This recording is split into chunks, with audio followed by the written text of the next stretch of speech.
मेरे इस छोटे से प्लेटफॉर्म पर आप सभी का स्वागत है। आज हम पढ़ेंगे राष्ट्रपति के बारे में, जो कि संघीय कार्यपालिका का एक हिस्सा है। सबसे पहले तो मैं आपको बता दूं कि कल हमने मौलिक कर्तव्य को ख़त्म किया था। आज हम एक नया चैप्टर भाग 5 स्टार्ट करते हैं।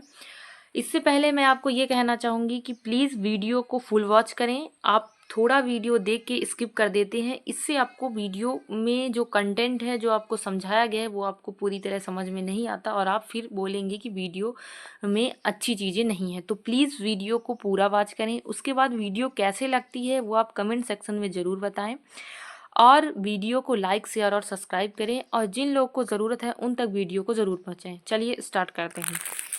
हम जो है तो आज भाग 5 पढ़ना स्टार्ट करेंगे। भाग 5 में जो है तो केंद्र सरकार के बारे में है। किसके बारे में है? केंद्र सरकार के बारे में है।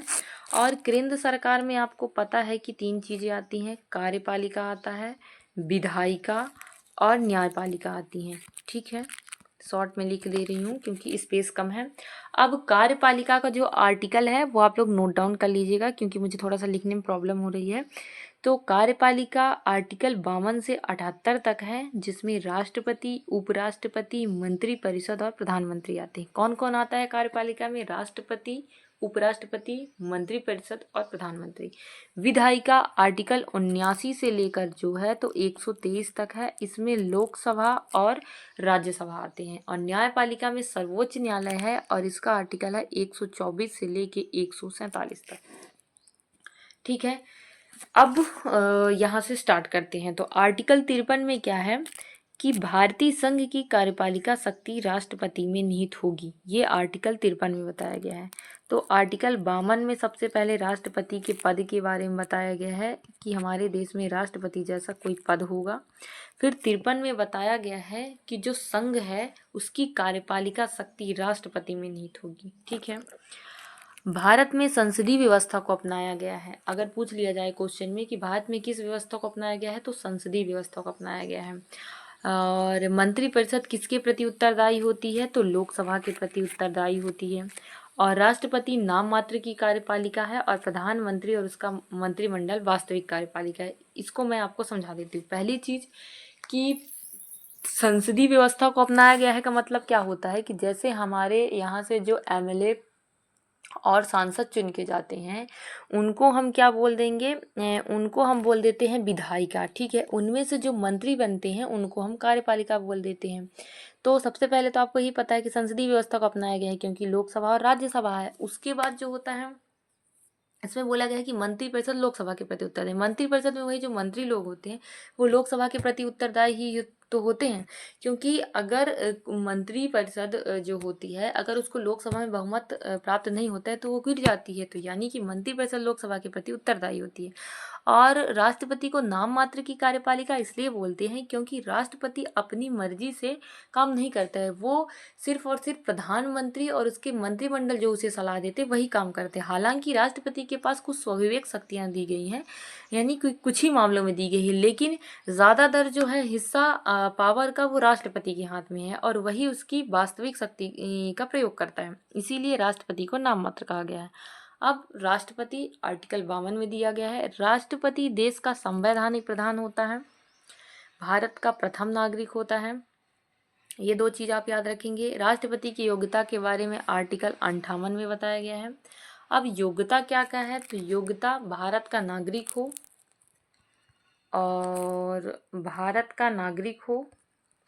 दूसरा 35 वर्ष की आयु पूरी कर चुका हो। तीसरा जो है तो लाभ का पद धारण ना करता हो, लाभ का पद धारण ना करता हो। और चौथा जो है तो लोकसभा का सदस्य निर्वाचित होने की योग्यता रखता हो।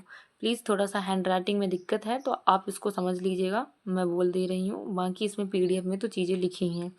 अब राष्ट्रपति के निर्वाचक मंडल। राष्ट्रपति के निर्वाचक मंडल में जो है, निर्वाचक मंडल का मतलब क्या होता है? निर्वाचक मंडल का मतलब होता है कि राष्ट्रपति के चुनाव के लिए जिन जिन लोगों को सम्मिलित किया जाता है उसे राष्ट्रपति का निर्वाचक मंडल कहते हैं। ये किसमें है? आर्टिकल 54 में है। तो राष्ट्रपति के निर्वाचक मंडल में कौन कौन से होते हैं? तो इसमें राज्यसभा, लोकसभा और राज्यों की विधान सभाओं के निर्वाचित सदस्य रहते हैं। अगर आपसे पूछ लेगा कि राष्ट्रपति के निर्वाचक मंडल में शामिल हैं, फिर दे देगा first Rajya Sabha, second Lok Sabha, third राज्यों की विधानसभाओं के निर्वाचित सदस्य और फोर्थ जो होगा तो कुछ और दे देगा। तो आपको 1 2 3 टिक लगाना, ऐसे ही क्वेश्चन बनते हैं। नवीनतम व्यवस्था के अनुसार पुदुचेरी विधानसभा तथा दिल्ली विधानसभा के निर्वाचित सदस्य को सम्मिलित किया जाता है। यानी कि सबसे पहले तो मैं आपको बता दूं कि 2 प्रकार के सदस्य होते हैं, पहला तो निर्वाचित और दूसरा मनोनीत। निर्वाचित का मतलब होता है कि जिनके लिए चुनाव होते हैं, और मनोनीत का मतलब होता है कि जिन्हें मतलब अपने से उनकी कोई स्पेशल योग्यता होती है, इसलिए हम उन्हें जो है तो वो लोकसभा और राज्यसभा का सदस्य बना लेते हैं। तो जो राष्ट्रपति के निर्वाचन में है उसमें मनोनीत, जो कि अपने से चुन कर आते हैं, उन व्यक्तियों को शामिल नहीं किया जाता है, बल्कि उन व्यक्तियों को शामिल किया जाता है जिनके लिए चुनाव होता है। तो किन किन के लिए चुनाव होता है और कौन कौन शामिल होंगे? तो पहला तो राष्ट्रपति के निर्वाचन मंडल में जो है तो राज्यसभा के सदस्य होंगे, लोकसभा के सदस्य होंगे और राज्यों की विधानसभा के निर्वाचित सदस्य होंगे। कैसे सदस्य? निर्वाचित सदस्य होंगे। उसके अलावा जो है तो दिल्ली और पुदुचेरी विधानसभा के भी निर्वाचित सदस्य शामिल होते हैं। 5 लोग होते हैं, याद करिएगा। पहला लोकसभा, दूसरा राज्यसभा, तीसरा राज्यों की विधानसभा और चौथा दिल्ली और पुदुचेरी विधानसभा के निर्वाचित सदस्य शामिल होते हैं। ठीक है।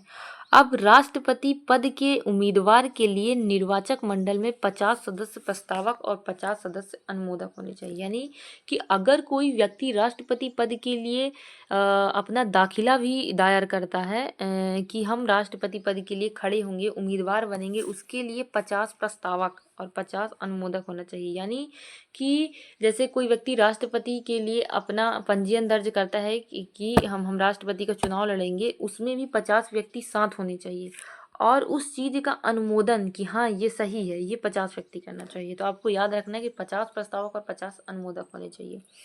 एक ही व्यक्ति जितनी बार चाहे राष्ट्रपति पद के लिए निर्वाचित हो सकता है। मतलब जैसे कि अमेरिका में मतलब कि अमेरिका, हमारे देश का राष्ट्रपति 5 वर्ष तक के लिए होता है, लेकिन अमेरिका में जो है तो वो 4 वर्ष के लिए होता है और सिर्फ 2 ही बार वो लड़ सकता है। एक बार लड़ेगा, अगर फिर से वो जीत गया तो दोबारा लड़ेगा, इसके बाद वो नहीं लड़ सकता है। लेकिन भारत में ऐसा कुछ नहीं है। भारत में एक ही व्यक्ति जिंदगी भर चाहे जीवन पर्यंत चुनाव लड़ सकता है और राष्ट्रपति बन सकता है। राष्ट्रपति का निर्वाचन समानुपातिक प्रतिनिधित्व प्रणाली और एकल संक्रमणीय मत पद्धति के द्वारा किया जाता है। ये किसमें बताया गया है? आर्टिकल 55 में बताया गया है।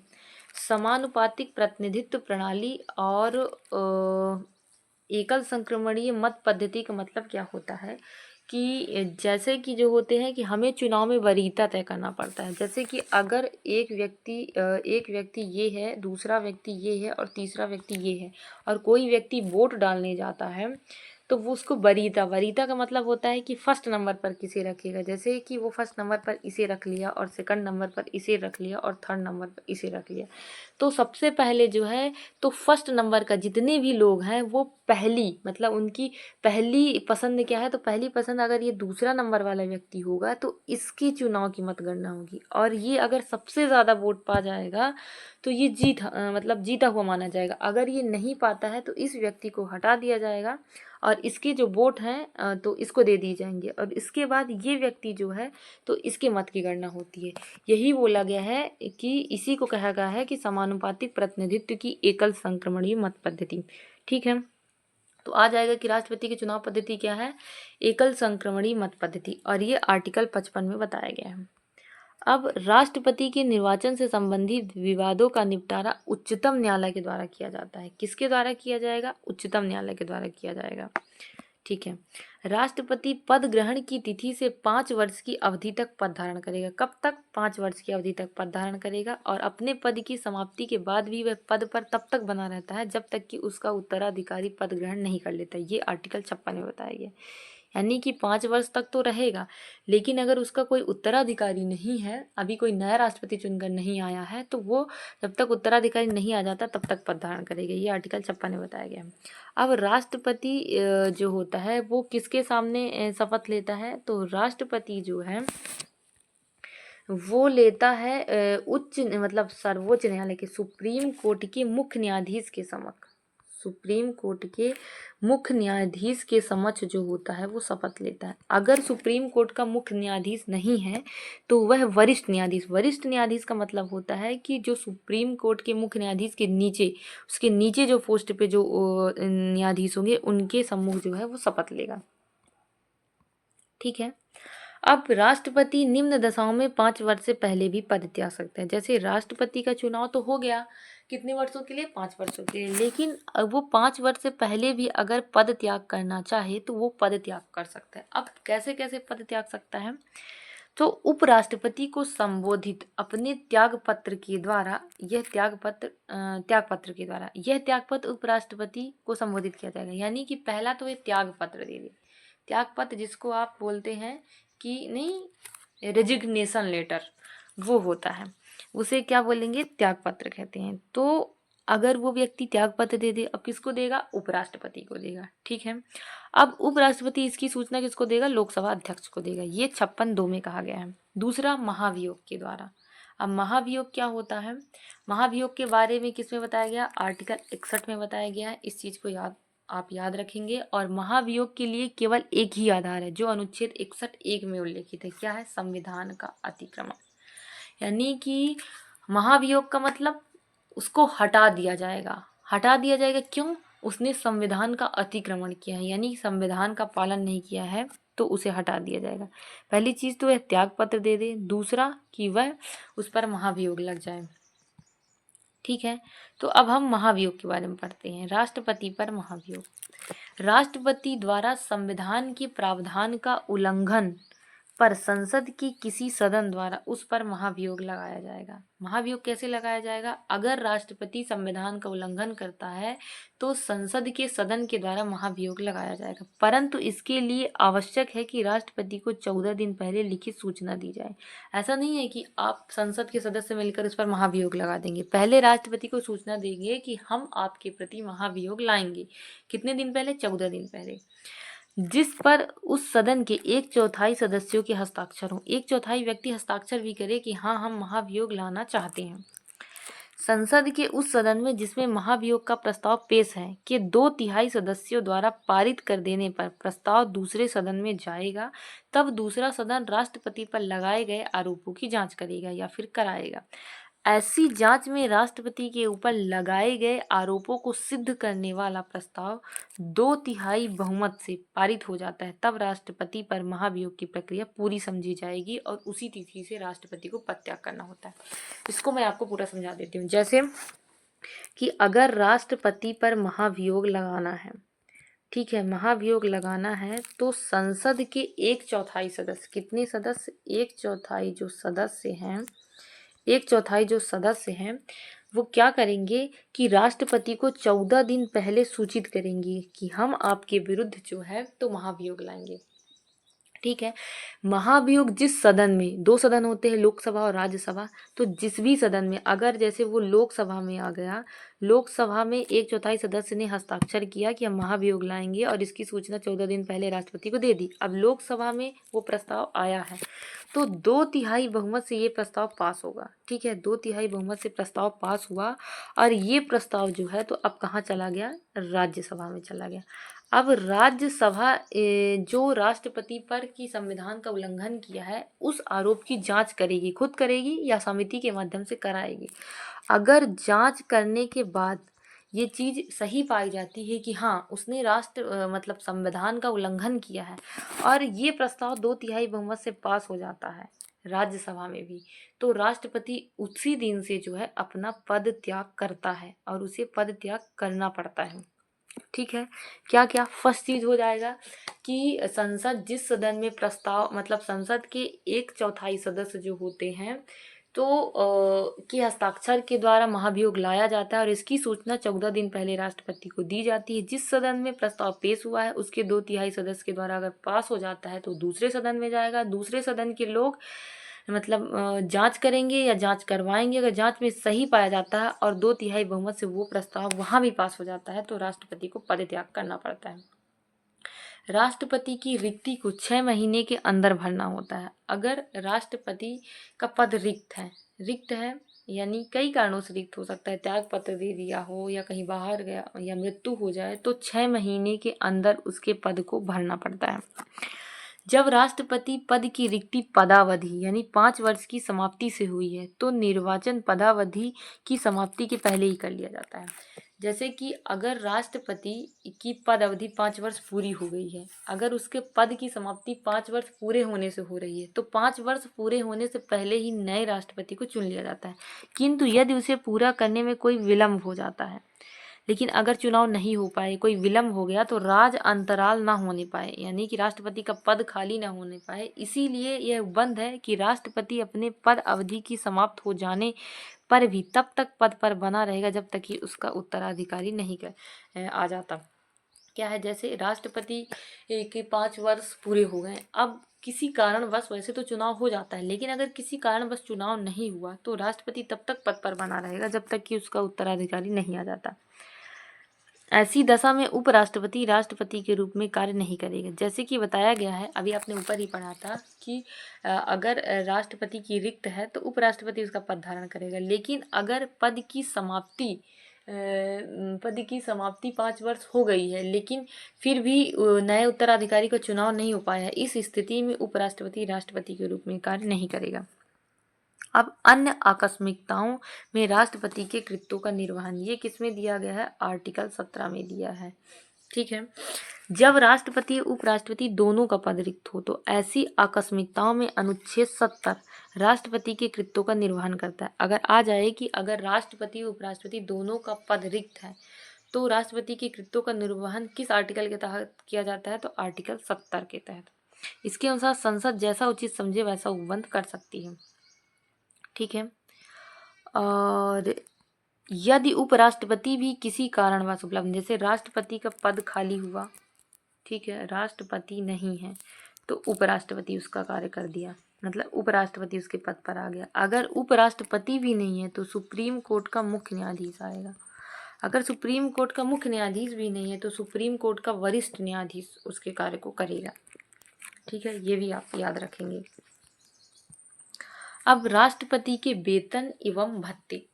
राष्ट्रपति का मासिक वेतन 5 लाख रुपया है। कितना है, 5 लाख रुपया है। इसके अलावा उन्हें आजीवन फ्री मेडिकल, आवास, इलाज की सुविधा समेत अन्य भत्ते मिलते हैं।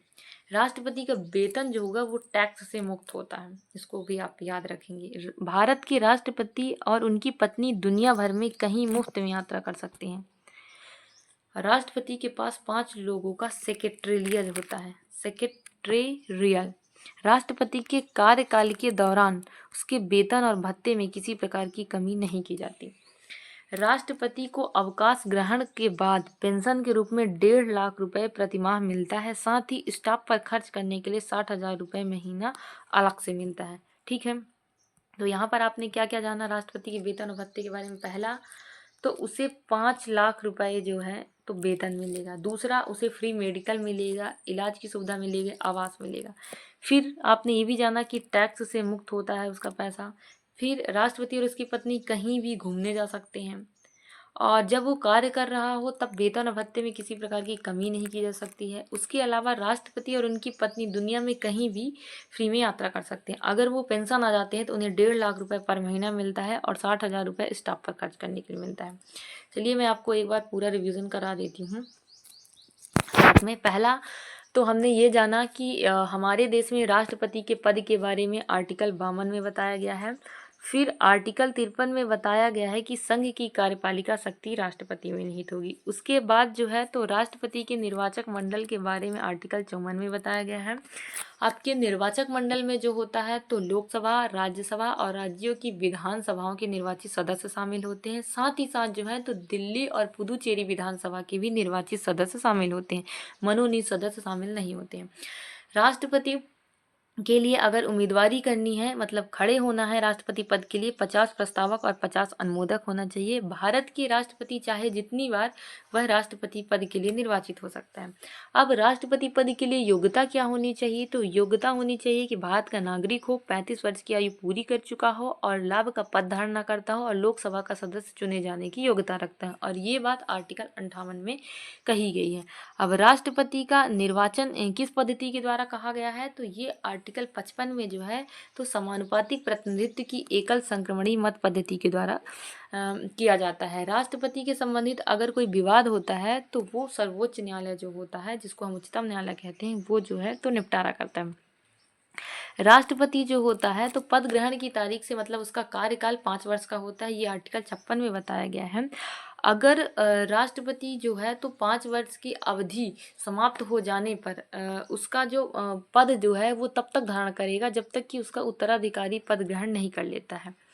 ऐसी स्थिति में जो उपराष्ट्रपति होगा वो राष्ट्रपति के रूप में कार्य नहीं कर सकेगा। इसके अलावा जो है तो राष्ट्रपति अपना पद त्याग कर सकता है, वो अपना त्याग पत्र उपराष्ट्रपति को दे सकता है। इसके अलावा जो है तो उसे महाभियोग के द्वारा हटाया जा सकता है। महाभियोग के द्वारा हटाने के लिए जो है तो राष्ट्रपति को 14 दिन पहले ये सूचना दी जाती है और ये जिस भी सदन में लाया जाता है उस सदन के 1/4 सदस्य के हस्ताक्षर के बाद प्रस्ताव को लाया जाता है और प्रस्ताव जिस भी सदन में पेश हुआ है वहाँ 2/3 बहुमत से पारित होने पर अगले सदन में जाता है और अगले सदन में भी अगर आरोपों की जांच सही पाई जाती है और 2/3 बहुमत से पारित हो जाता है तो राष्ट्रपति को उसके पद से हटा दिया जाता है। राष्ट्रपति जो होता है तो वो किसके समक्ष अपनी शपथ ग्रहण करता है? तो वो भारत के मुख्य न्यायाधीश के समक्ष या फिर उनकी अनुपस्थिति में जो है तो वरिष्ठ न्यायाधीश के समक्ष अपना मतलब पद की शपथ लेता है।